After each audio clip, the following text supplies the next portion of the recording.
15 तारीख 28. Good morning मित्रांनो. आज आहे दिवस आपला 15वा. ते कालचं जे आपलं काम राहिलं होतं वॉलपुट्टीचं ते आज पहिले करून घेऊया, वॉलपुट्टी घेऊन येऊया. आणि जे उरलेले थोडेसे पॅच आहेत जे पाण्यानं खराब झाले ते आपण वॉलपुट्टीने कवर करून त्यावर कलरिंग करूया. आज सकाळी उठून नाश्ता बिष्टा सगळं ओके झालं. आज ते काही मी रोज ते काही रिपीट करत नाही आता. तर आज वॉलपुट्टीचं काम करू आणि कलरिंग सोबत तरच नळा आले. सगळं पाणी टाकून द्या, कारण 2 दिवस तरी पाणी टाकलं. गैरा पाणी टाकून देतो, जेणेकरून गार्डन हिरवं राहिलं पाहिजे.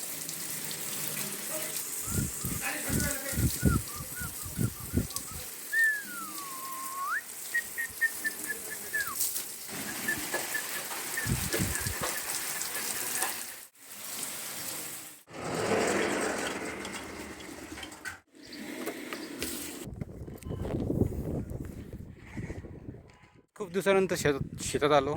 बघूयात आजूबाजूचे गोटे किती पडले नाहीत ना, कारण त्याच्यात रस्ता.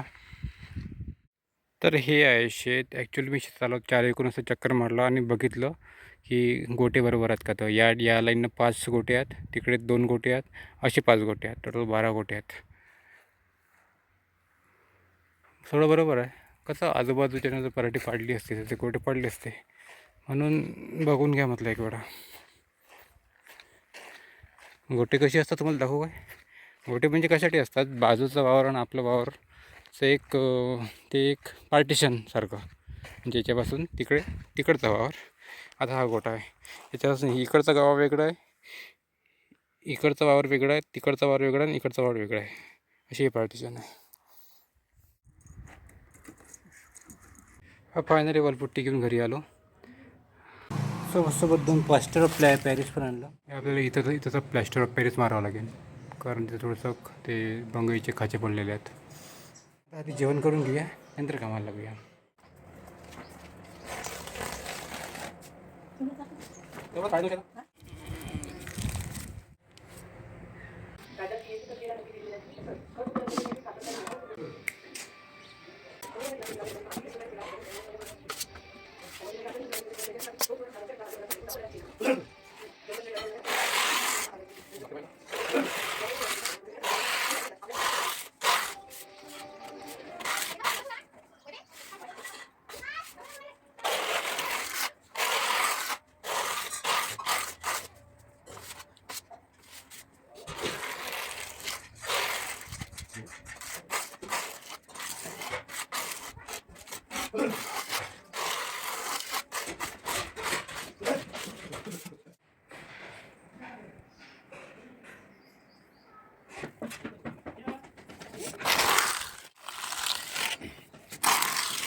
आता एक साईड कंप्लीट झाली, ते पण अर्धी.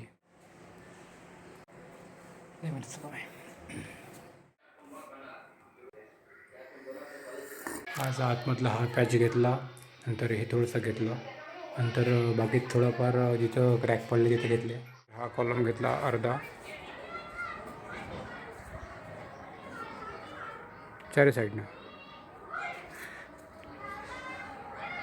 बाकीचं उद्याला करूया, कारण आता संध्याकाळ झाली आहे, आता जमत नाही. तर यासाठी एवढंच भेटूया उद्या. चला बाय.